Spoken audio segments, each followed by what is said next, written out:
Assalamualaikum warahmatullahi wabarakatuh. Perkenalkan, nama saya Nur Rahma Syaril Arif dengan NIM 70200119109. Di video ini saya akan menjelaskan atau memaparkan mengenai 10 topik psikologi industri. Yang pertama ada konsep psikologi industri, yang kedua motivasi kerja dalam industri, yang ketiga job performance, yang keempat kepemimpinan dalam sebuah perusahaan, yang kelima stres di tempat kerja dan pengelolaannya, yang keenam ada konflik dalam industri dan pengelolaannya, yang ketujuh kepuasan kerja dalam industri, yang kedelapan ada analisis jabatan, yang kesembilan ada seleksi jabatan, dan yang kesepuluh ada pelatihan dan pengembangan TK. Untuk selanjutnya langsung saja.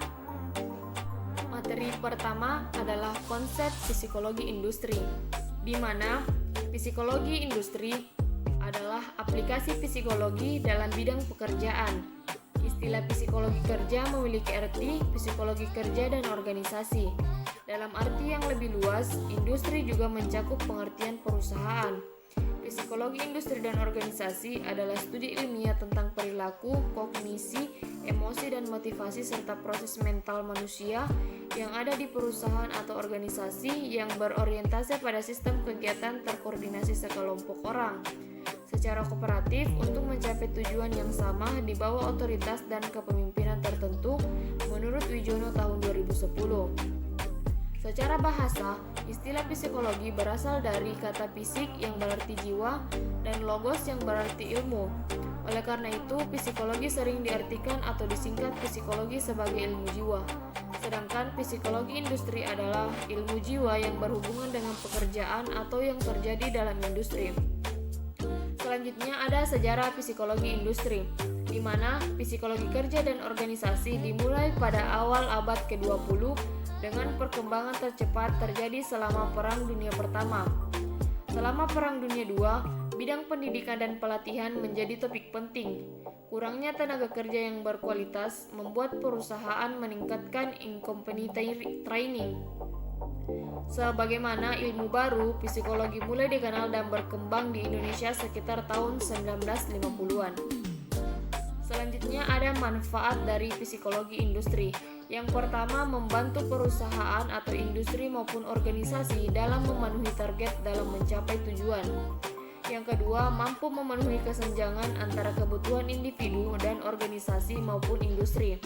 Yang ketiga, meningkatkan kemampuan individu dalam setting kerja sehingga bukan saja dapat meningkatkan kompetensi individu, namun dapat juga mengembangkan perusahaan atau industri. Yang keempat, ada dapat menjamin kesejahteraan tenaga kerja dengan cara memperhatikan kepuasan dalam dunia kerja. Selanjutnya ada jenis-jenis psikologi industri. Yang pertama, psikologi personalia, di mana psikologi pribadi berkaitan dengan manajemen tenaga kerja mulai dari perencanaan, perekrutan, penempatan, pengembangan, dan pemeliharaan staf hingga penghentian karyawan perusahaan. Yang kedua, psikologi konsumen, di mana psikologi konsumen mempelajari dinamika perilaku konsumen dalam kaitannya dengan keputusan pembelian mereka.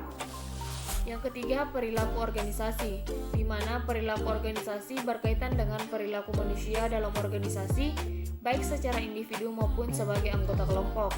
Yang keempat, keselamatan dan kesehatan kerja, di mana psikologi industri dan organisasi membahas kesehatan dan keselamatan kerja untuk meningkatkan kinerja perusahaan. Selanjutnya ada kajian dalam psikologi industri. Yang pertama ada psikologi industri sebagai ilmu. Psikologi industri mempelajari perilaku manusia dalam perannya sebagai konsumen dan pekerja. Yang keempat, perilaku manusia dipelajari secara individu dan kelompok. Selanjutnya ada aspek psikologi industri. Yang pertama ada personil, di mana psikolog industri menangani praktik personalia yang mencakup bidang-bidang seperti analisis pekerjaan, rekrutmen kandidat, seleksi karyawan, penempatan upah, pelatihan karyawan, dan penilaian kinerja karyawan. Yang kedua ada organisasi, di mana psikologi industri dan organisasi membahas masalah kepemimpinan, kepuasan kerja, motivasi karyawan, komunikasi organisasi, manajemen konflik, perubahan organisasi, dan proses kelompok dalam suatu organisasi. Yang Yang ketiga ada faktor manusia, di mana psikologi industri mempelajari desain tempat kerja, interaksi manusia dan mesin, desain ergonomis, dan memperhitungkan masalah kelelahan fisik dan stres. Selanjutnya, materi yang kedua adalah motivasi kerja industri, di mana motivasi berasal dari kata Latin mover, yang berarti dorongan atau daya penggerak. Motivasi ini diberikan kepada manusia, khususnya kepada para bawahan atau pengikut. Adapun kerja adalah sejumlah aktivitas fisik dan mental untuk mengerjakan sesuatu pekerjaan. Yang kedua ada teori-teori motivasi kerja. Yang pertama ada teori tata tingkat kebutuhan, di mana ada 5 kelompok kebutuhan, yaitu kebutuhan faali atau fisiologikal, rasa aman, sosial, harga diri, dan aktualisasi diri. Adapun uraian dari kelima kebutuhan itu adalah sebagai berikut. Yang pertama, kebutuhan fisik atau physical needs, yang meliputi kebutuhan sehari-hari untuk makan, minum, berpakaian, bertempat tinggal, berumah tangga, dan sejenisnya. Yang kedua ada kebutuhan keamanan atau safety nets, yang meliputi kebutuhan untuk memperoleh keselamatan, keamanan, jaminan atau perlindungan dari ancaman-ancaman yang membahayakan kelangsungan hidupnya. Yang ketiga, kebutuhan sosial, di mana kebutuhan untuk disukai dan menyukai, dicintai dan mencintai, bergaul, bermasyarakat, dan sejenisnya. Yang keempat, ada kebutuhan pengakuan atau harga diri, atau the needs of esteem, di mana kebutuhan untuk memperoleh kehormatan, penghormatan, pujian, penghargaan, dan pengakuan. Terakhir ada kebutuhan mengaktualisasikan diri atau the needs for self-actualization, di mana kebutuhan untuk melakukan pekerjaan sesuai dengan kemampuan yang dimiliki. Kebutuhan ini mencakup kebutuhan untuk menjadi kreatif, kebutuhan untuk dapat merealisasikan potensinya secara penuh. Yang kedua ada teori eksistensi relasi pertumbuhan. Teori motivasi ini yang dikenal sebagai teori ERG sebagai singkatan dari eksistensi, relativeness, dan grow need, dikembangkan oleh Alderfer dan merupakan salah satu modifikasi dan reformulasi dari teori tata tingkat kebutuhan dari Maslow. Alderfer mengelompokkan kebutuhan ke dalam 3 kelompok, yaitu kebutuhan eksistensi merupakan kebutuhan akan substansi material seperti keinginan untuk memperoleh makanan, air, perumahan, uang, mebel, dan mobil. Kebutuhan ini mencakup kebutuhan fisiologikal dan kebutuhan rasa aman dari Maslow. Yang kedua ada kebutuhan hubungan, merupakan kebutuhan untuk membagi pikiran dan perasaan dengan orang lain dan membiarkan mereka menikmati hal-hal yang sama dengan kita. Kebutuhan ini mencakup kebutuhan sosial dan bagian eksternal dari kebutuhan esteem atau penghargaan dari Maslow. Yang ketiga ada kebutuhan pertumbuhan, di mana merupakan kebutuhan-kebutuhan yang dimiliki seseorang untuk mengembangkan kecakapan mereka secara penuh. Selain kebutuhan aktualisasi diri, juga mencakup bagian intrinsik dari kebutuhan harga diri dari Maslow. Selanjutnya ada teori 2 faktor, mencakup faktor-faktor yang berkaitan dengan isi dari pekerjaan yang merupakan faktor intrinsik dari pekerjaan, yaitu yang pertama tanggung jawab. Besar kecilnya tanggung jawab yang dirasakan diberikan kepada seorang tenaga kerja. Yang kedua kemajuan, di mana besar kecilnya kemungkinan tenaga kerja dapat maju dalam pekerjaannya. Yang ketiga pekerjaan itu sendiri, di mana besar kecilnya tantangan yang dirasakan tenaga kerja dari pekerjaannya. Yang keempat capaian, besar kecilnya kemungkinan tenaga kerja mencapai prestasi kerja yang tinggi. Dan yang kelima ada pengakuan, di mana besar kecilnya pengakuan yang diberikan kepada tenaga kerja atas unjuk kerjanya. Kelompok faktor lain yang menimbulkan ketidakpuasan berkaitan dengan konteks dari pekerjaan dengan faktor-faktor ekstrinsik dari pekerjaan dan meliputi faktor-faktor yang pertama administrasi dan kebijakan perusahaan, yang kedua penyeliaan, derajat kewajaran penyeliaan yang dirasakan diterima oleh tenaga kerja, yang ketiga ada gaji, yang keempat hubungan antar pribadi, dan yang terakhir ada kondisi kerja. Selanjutnya ada teori penetapan tujuan, di mana orang yang tugasnya jelas tujuannya dan lebih menantang akan menunjukkan motivasi kerja yang lebih besar daripada orang yang tujuan tugasnya kabur atau terlalu mudah untuk mencapainya. Pendapat tersebut di atas dikemukakan oleh Lucky. Memberi tujuan yang jelas akan lebih memotivasi daripada hanya sekedar mengatakan kerjakan dengan sebaik-baiknya. Padahal tujuan yang harus dicapai tidak jelas. Penentuan tujuan yang jelas merupakan kepemimpinan tersendiri. Oleh karena itu, rumuskan tujuan setiap pekerjaan dengan jelas agar orang-orang yang akan mengerjakan mengetahui dengan baik. Yang kelima, ada teori kesamaan atau keseimbangan, di mana orang cenderung akan membandingkan insentif atau reward yang diperolehnya dengan insentif yang diterima oleh orang lain yang mempunyai beban kerja serupa. Bila besarnya insentif antara dua orang itu sama, maka akan muncul motivasi kerja. Bila lebih kecil, maka akan timbul rasa kecewa yang kemudian mengurangi motivasinya untuk bekerja dengan baik. Bila salah seorang menerima lebih banyak, maka dia akan termotivasi lebih kuat. Teori keseimbangan ini menyatakan orang cenderung untuk selalu melihat rasio antara beban kerja dengan penghargaan yang diterimanya. Selanjutnya ada hakikat kerja, di mana faktor pendorong penting yang menyebabkan manusia bekerja adalah kebutuhan yang harus dipenuhi. Aktivitas dalam kerja mengandung unsur suatu kegiatan sosial, menghasilkan sesuatu, dan pada akhirnya bertujuan untuk memenuhi kebutuhannya. Namun demikian, di balik tujuan yang tidak langsung tersebut, orang bekerja untuk mendapatkan imbalan yang berupa upah atau gaji dari hasil kerjanya itu. Jadi, pada hakikatnya, orang bekerja tidak saja untuk mempertahankan kelangsungan hidupnya, tetapi juga bertujuan untuk mencapai taraf hidup yang lebih baik. Selanjutnya ada hubungan motivasi kerja dengan job performance, di mana job performance sama dengan motivasi kerja dikali kemampuan dikali dengan peluang, di mana bila motivasi kerja rendah, maka job performance akan rendah pula meskipun kemampuannya ada dan baik, serta peluangnya pun tersedia. Misalnya, seorang sarjana komputer bekerja dalam perusahaan konsultasi dalam bidang teknologi informasi sebagai tenaga ahli. Namun, suasana kerja, hubungan antar tenaga kerja, kebijakan perusahaan tidak dirasakan sesuai, maka semangat kerjanya menurun dengan hasil job performance kurang. Sebaliknya, jika motivasi kerjanya besar, namun peluang untuk menggunakan kemampuannya tidak ada atau tidak diberikan, job performance juga akan rendah. Terakhir, kalau motivasi kerja tinggi, peluang ada, namun karena keahliannya dalam bidang ilmu komputer tidak pernah ditingkatkan lagi, maka job performance juga tidak akan tinggi.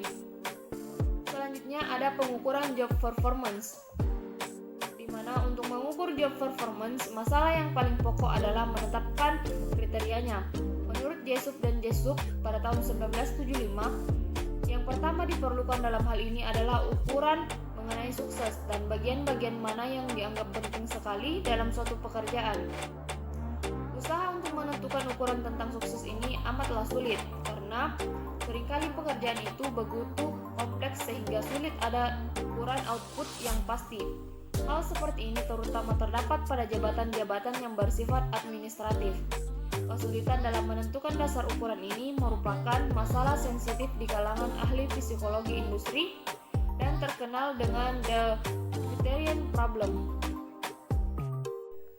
Materi yang ketiga adalah job performance atau kinerja, di mana kinerja asal dari kata job performance, yaitu prestasi kerja atau prestasi sesungguhnya yang dicapai pada seseorang.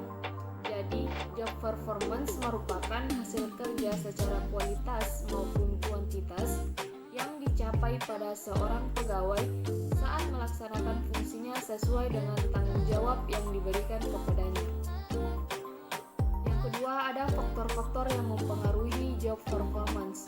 Yang pertama ada kemampuan, yang kedua ada dukungan yang diterima, yang ketiga ada hubungan antar rekan kerja dengan pemimpin, yang keempat ada motivasi, dan yang kelima ada keberadaan pekerjaan yang mereka lakukan. Selanjutnya yang ketiga ada indikator kinerja, di mana indikator kinerja dari job performance ada 3. Yang pertama ada kuantitas kerja, di mana jumlah kerja yang dilaksanakan oleh seseorang karyawan dalam suatu periode tertentu.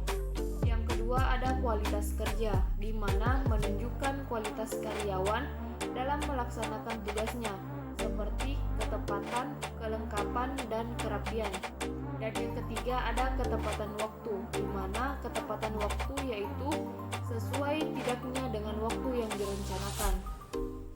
Selanjutnya yang keempat keempat ada manfaat penilaian job performance, di mana yang pertama ada perbaikan stres pekerjaan atau di mana perbaikan prestasi kerja, yang kedua penyesuaian kompensasi, yang ketiga evaluasi prestasi kerja, yang keempat keputusan penempatan, yang kelima kebutuhan latihan dan pengembangan prestasi kerja yang buruk, yang keenam penyimpangan proses staffing, yang ketujuh ketidakakuratan informasi, yang kedelapan kesalahan desain pekerjaan, yang kesembilan kesempatan kerja yang adil, dan yang kesepuluh ada penilaian prestasi kerja yang akurat akan disetujui. Materi keempat adalah kepemimpinan dalam perusahaan, di mana kepemimpinan secara harfiah berasal dari kata pimpin. Kata pimpin mengandung pengertian mengerahkan, membina atau mengatur, menuntun dan juga menunjukkan ataupun mempengaruhi. Kepemimpinan dalam bahasa Inggris disebut leadership dan dalam bahasa Arab disebut syiamah atau imamah dalam terminologi yang dikemukakan oleh Marifil dan Hamzah. Kepemimpinan adalah menyangkut dalam menstimulasi, memobilisasi, mengarahkan, mengkoordinasi motif-motif dan kesetiaan orang-orang yang terlibat dalam usaha bersama. Kepemimpinan secara luas meliputi proses mempengaruhi dalam menentukan tujuan organisasi, memotivasi perilaku pengikut untuk mencapai tujuan, mempengaruhi untuk memperbaiki kelompok dan budayanya. Yang kedua ada tipe-tipe kepemimpinan. Menurut pendapat Mohlas M. pada tahun 2017, ada tipe kepemimpinan yang ada pada diri seorang pemimpin, yaitu yang pertama tipe otoriter, di mana penonjolan diri yang berlebihan sebagai simbol keberadaan organisasi. Pemimpin yang otoriter biasanya dihinggapi sikap gila kehormatan dan menggemari berbagai upacara atau seremoni yang menggambarkan kehebatannya, dan menentukan serta menerapkan disiplin organisasi yang keras dan menjalankannya dengan sikap yang kaku. Yang kedua, tipe demokratik, di mana mengakui harkat dan martabat manusia, menerima pendapat yang mengatakan bahwa sumber daya manusia merupakan unsur yang paling strategik dalam organisasi, meskipun sumber daya dan dana lainnya tetap diakui sebagai sumber yang penting. Pemimpin yang demokratik tangguh membaca situasi yang dihadapi dan dapat menyesuaikan gaya kepemimpinannya dengan situasi, dan rela serta mau melimpahkan wewenang pengambilan keputusan kepada para karyawannya dan tidak ragu untuk membiarkan para karyawannya mengambil risiko dengan catatan bahwa faktor-faktor yang berpengaruh telah diperhitungkan dengan matang, serta pemimpin yang demokratik bersifat mendidik dan membina. Yang ketiga ada ciri-ciri kepemimpinan. Menurut Tirtayasa S. pada tahun 2019, ada beberapa sifat kepemimpinan yang berguna dan dapat dipertimbangkan adalah sebagai berikut. Yang pertama, keinginan untuk menerima tanggung jawab. Yang kedua, kemampuan untuk perseptif, di mana perseptif adalah menunjukkan kemampuan untuk mengamati atau menemukan kenyataan dari suatu lingkungan.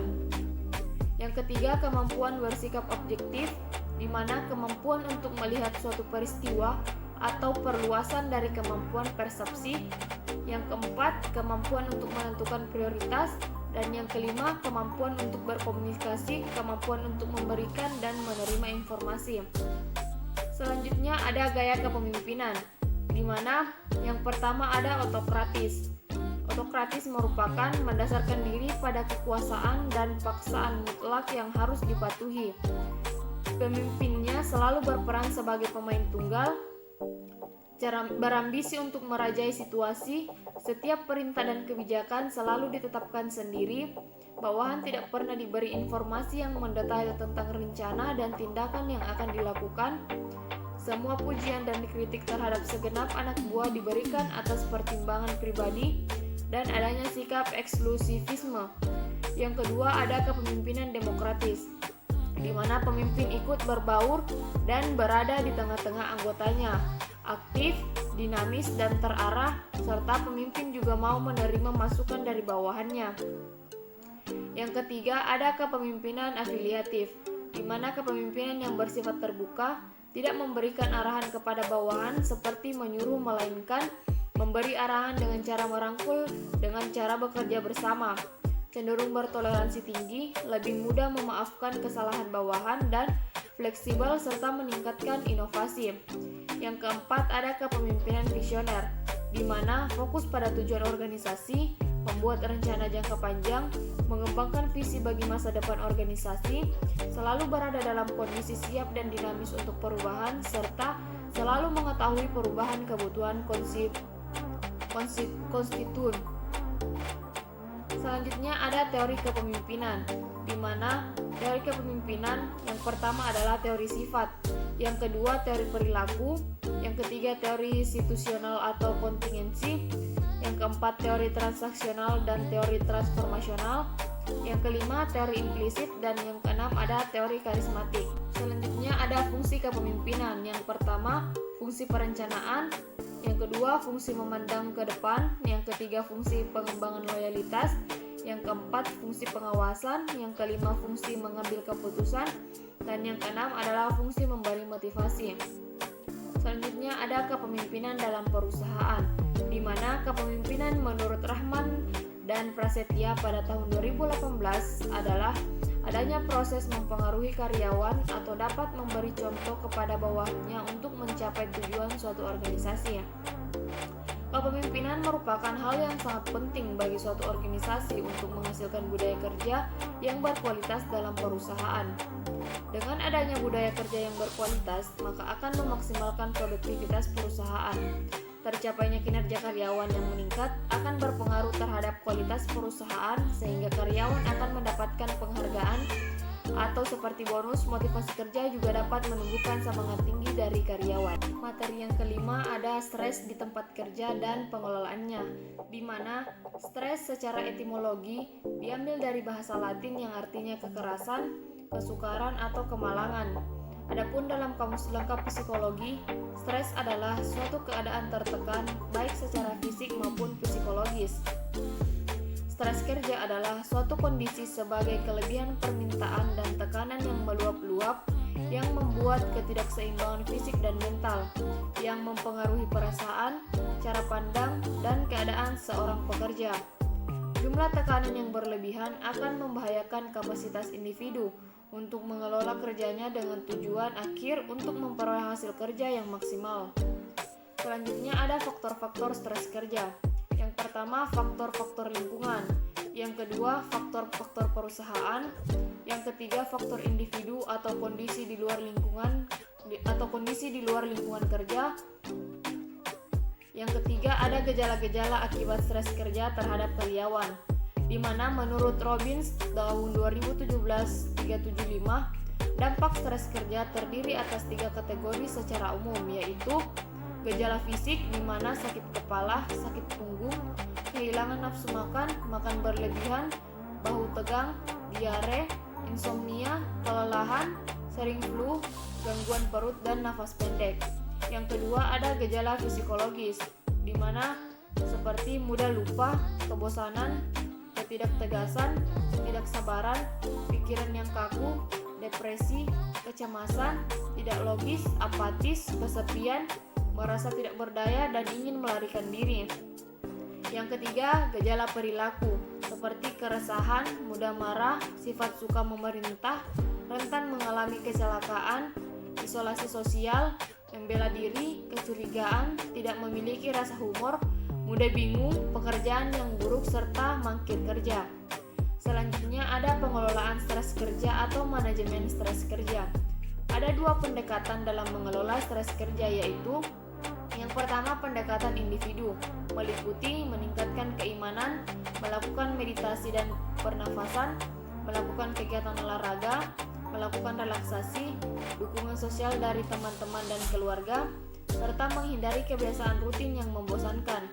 Yang kedua, melalui pendekatan perusahaan, di mana meliputi melakukan perbaikan iklim organisasi, melakukan perbaikan terhadap lingkungan fisik, menyediakan sarana olahraga, melakukan analisis dan kejelasan tugas, meningkatkan partisipasi dalam proses pengambilan keputusan, melakukan restrukturisasi tugas, dan menerapkan konsep manajemen berdasarkan sasaran. Selanjutnya, materi ke-6 adalah konflik dalam industri dan pengelolaannya, di mana konflik adalah proses yang dinamis yang terjadi karena pertentangan yang tidak hanya disebabkan oleh orang lain, juga juga berasal dari diri sendiri. Konflik dapat berupa perselisihan, adanya ketegangan, atau munculnya kesulitan-kesulitan lain di antara dua pihak atau lebih. Selanjutnya ada macam-macam konflik, di mana berdasarkan indikatornya, Pujaan Maka 2006-430 membagi konflik menjadi dua macam, yaitu konflik fungsional, di mana konflik yang mendukung pencapaian tujuan kelompok, di mana indikator konflik fungsional seperti bersaing untuk meraih prestasi, pergerakan positif menuju tujuan, merangsang kreativitas dan inovasi, serta dorongan melakukan perubahan. Dan yang kedua ada konflik disfungsional, di mana konflik yang merintangi pencapaian tujuan kelompok, di mana indikator konflik disfungsional yaitu mendominasi diskusi, sedang bekerja dalam kelompok, benturan kepribadian, serta perselisihan antar individu. Selanjutnya ada sumber-sumber konflik. Yang pertama ada konflik dalam diri individu atau intraindividual konflik. Yang kedua, konflik antar individu dalam organisasi yang sama. Yang ketiga, konflik antar individu dan kelompok. Yang keempat, konflik antara kelompok dalam organisasi yang sama. Dan yang kelima ada konflik antar organisasi. Selanjutnya ada dampak konflik, di mana terbagi atas dua, yaitu dampak positif dan dampak negatif. Dampak positif yang pertama adalah meningkatkan ketertiban dan kedisiplinan jam kerja, meningkatkan kemitraan yang produktif, meningkatkan motivasi kerja, semakin rendah tekanan, jumlah pegawai yang dapat mengembangkan karirnya sesuai dengan potensinya. Sedangkan dampak negatifnya itu yang pertama meningkatkan ketidakhadiran karyawan dan seringnya absen selama jam kerja. Banyaknya karyawan yang mengeluh karena sikap atau perilaku rekan kerja yang tidak adil, pertengkaran antar karyawan yang sering kali menimbulkan kemarahan dan tersinggung, banyaknya karyawan yang sakit membuat sulit untuk berkonsentrasi. Karyawan biasanya menggunakan mekanisme pertahanan diri ketika menerima peringatan dari atasannya dan meningkatkan kecenderungan keluar masuk. Selanjutnya ada pengelolaan konflik, di mana manajemen konflik adalah manajemen serangkaian tindakan dan reaksi antara individu dan kelompok dalam konflik. Pengelolaan konflik bertujuan untuk mengembangkan dan memberikan serangkaian metode dan alternatif untuk membatasi dan menghindari kekerasan dengan mendorong perubahan perilaku positif dari semua pihak yang terkait. Metode yang selanjutnya metode pengelolaan konflik, di mana terdapat tiga. Yang pertama metode stimulasi konflik, yaitu untuk membangkitkan motivasi karyawan karena karyawan bersifat pasif ketika konflik terlalu rendah. Yang kedua, metode pengurangan konflik untuk mengelola tingkat konflik dengan cara mendinginkan suasana sehingga mengurangi permusuhan yang ditimbulkan oleh konflik. Yang ketiga, metode penyelesaian konflik, di mana berfokus pada perilaku manajer yang secara langsung dapat saling mempengaruhi. Solusi yang sering digunakan termasuk dominasi dan penindasan, kompromi, dan penyuapan. Selanjutnya, materi ketujuh adalah kepuasan kerja di industri, di mana kepuasan kerja pada dasarnya merupakan salah satu aspek psikologis yang mencerminkan perasaan seseorang terhadap pekerjaannya, di mana dia akan merasa puas dengan adanya kesesuaian antara kemampuan, keterampilan, dan harapannya dengan pekerjaan yang ia hadapi. Kaitan kepuasan kerja dengan komitmen kerja, di mana karyawan yang puas dengan apa yang diperoleh dari perusahaan akan memberikan lebih dari apa yang diharapkan perusahaan dengan komitmen yang tinggi, dan ia akan terus berusaha memperbaiki kinerjanya. Sebaliknya, karyawan yang kepuasan kerjanya rendah cenderung melihat pekerjaan sebagai hal yang menjenuhkan dan membosankan, sehingga ia bekerja dengan asal-asalan dan tidak sepenuh hati. Selanjutnya ada teori-teori kepuasan kerja, di mana terbagi atas tiga. Yang pertama discrepancy teori, yang kedua equity teori, yang ketiga ada two-factor teori. Selanjutnya ada faktor yang mempengaruhi kepuasan kerja. Faktor-faktor yang terkait dan menentukan kepuasan kerja atau ketidakpuasan kerja adalah suatu hal yang sangat luas. Adapun faktor yang mempengaruhi kepuasan kerja antara lain, yang pertama faktor psikologis, yang kedua faktor fisik, yang ketiga faktor finansial, yang keempat faktor sosial. Selanjutnya ada dampak kepuasan kerja, di mana ada ada 3. Yang pertama, dampak terhadap produktivitas. Yang kedua, dampak terhadap ketidakhadiran. Dan yang ketiga adalah dampak terhadap kesehatan. Selanjutnya ada dampak ketidakpuasan kerja, di mana ketidakpuasan kerja pada tenaga kerja atau karyawan dapat diungkap ke dalam berbagai macam cara. Yang pertama ada keluar atau exit, yang kedua menyuarakan atau voice, yang ketiga mengabaikan atau neglect, yang keempat ada kesetiaan atau loyalty.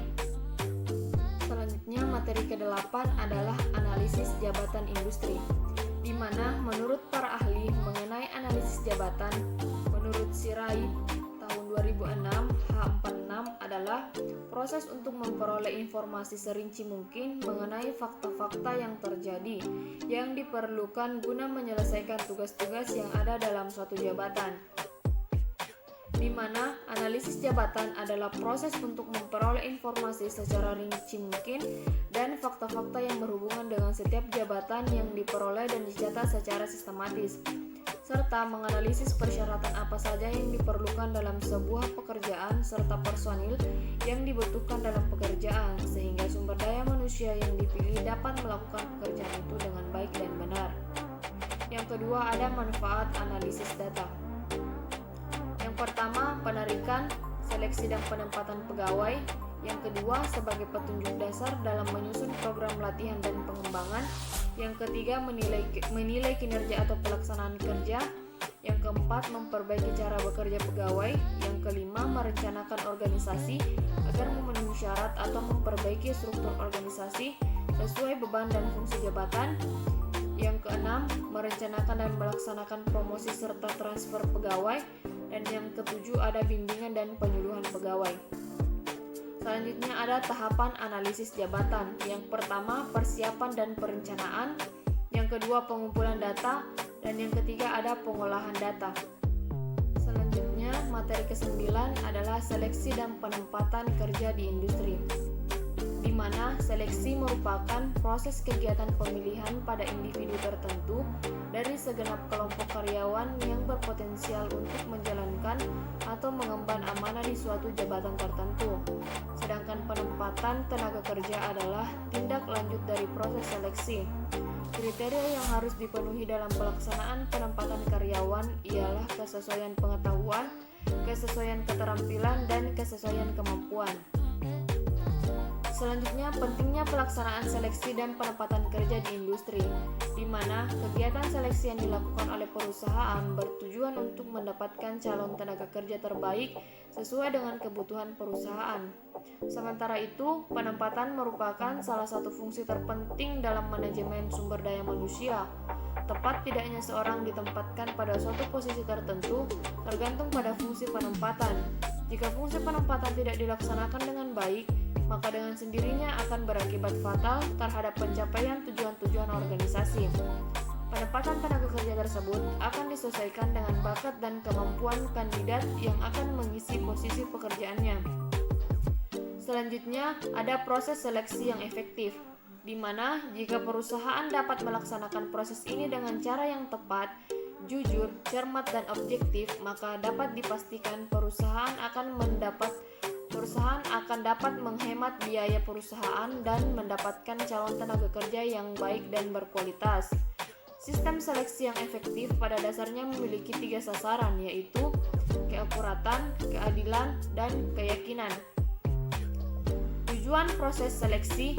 Seleksi dalam suatu perusahaan bertujuan untuk mendapatkan karyawan seperti qualified dan potensial, jujur dan berdisiplin, cakap dengan penempatannya, terampil dan bersemangat dalam bekerja, memenuhi persyaratan undang-undang pekerjaan, dapat bekerja sama dengan setiap orang, dinamis dan kreatif, mampu berinovasi dan bertanggung jawab, loyal dan berdedikasi tinggi, serta mengurangi turnover karyawan.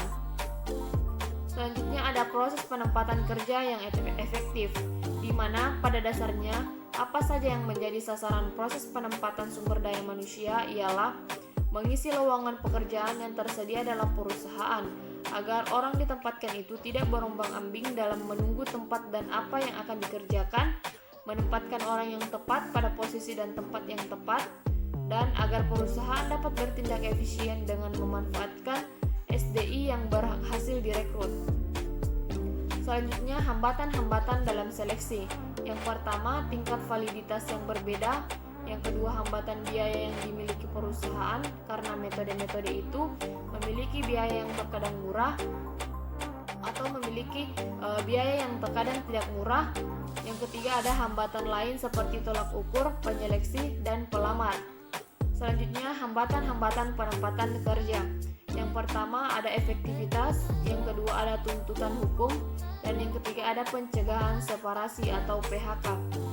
Selanjutnya, materi ke-10 ada pelatihan dan pengembangan tenaga kerja industri, di mana pelatihan dan pengembangan tenaga kerja merupakan penciptaan suatu lingkungan di mana kalangan tenaga kerja dapat memperoleh dan mempelajari sikap, kemampuan, keahlian, pengetahuan perilaku spesifik yang berkaitan dengan pekerjaan. Pelatihan ditujukan untuk meningkatkan prestasi kerja, sedangkan pengembangan ditujukan untuk meningkatkan prestasi kerja dan di masa kini dan di masa yang akan datang. Dalam instansi, biasanya para tenaga kerja yang akan memasuki jabatan baru yang tidak didukung dengan pendidikan atau belum mampu melaksanakan tugasnya, biasanya upaya yang ditempuh adalah dengan melakukan pelatihan. Selanjutnya ada pengaruh pelatihan dan pengembangan karyawan terhadap produktivitas kerja karyawan, di mana pelatihan dan pengembangan berperan penting dalam proses memperoleh dan meningkatkan kualitas kerja karyawan. Melalui pelatihan dan pengembangan, karyawan dipersiapkan untuk memiliki bekal yang cukup agar dapat memecahkan masalah yang akan dihadapinya di masa yang akan datang. Dalam meningkatkan kemampuan atau keahlian kerja para karyawan, perusahaan harus menjalankan usaha-usaha untuk mengembangkan karyawannya.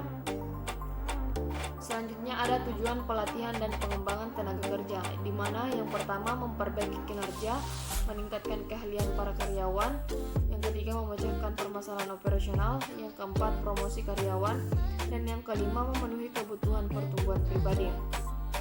Selanjutnya ada pengaruh biaya dan produktivitas karyawan terhadap pelatihan dan pengembangan tenaga kerja, di mana faktor-faktor yang mempengaruhi tinggi rendahnya upaya atau gaji. Faktor-faktor yang mempengaruhi tinggi rendahnya tingkat upah, menurut Panjojo dan Suat tahun 2006, terdapat beberapa faktor yang mempengaruhi tingkat tinggi rendahnya upah antara lain: yang pertama penawaran dan permintaan tenaga kerja, yang kedua organisasi buruh, yang ketiga kemampuan untuk membayar. Selanjutnya ada pengaruh pelatihan dan pengembangan terhadap kinerja tenaga kerja industri, di mana faktor-faktor kinerja karyawan merupakan gabungan tiga faktor penting, yaitu kemampuan dan minat seorang pekerja, kemampuan dan penerimaan atas penjelasan delegasi tugas dan peran, serta tingkat motivasi pekerja. Apabila kinerja tiap individu atau karyawan baik, maka diharapkan kinerja perusahaan akan baik pula. Faktor-faktor kinerja karyawan antara lain: yang pertama jumlah dan komposisi dari kompensasi yang diberikan, penempatan kerja yang tepat, pelatihan dan promosi, rasa aman di masa depan dengan adanya pasangan dan sebagainya, hubungan dengan rekan kerja, serta hubungan dengan pemimpin.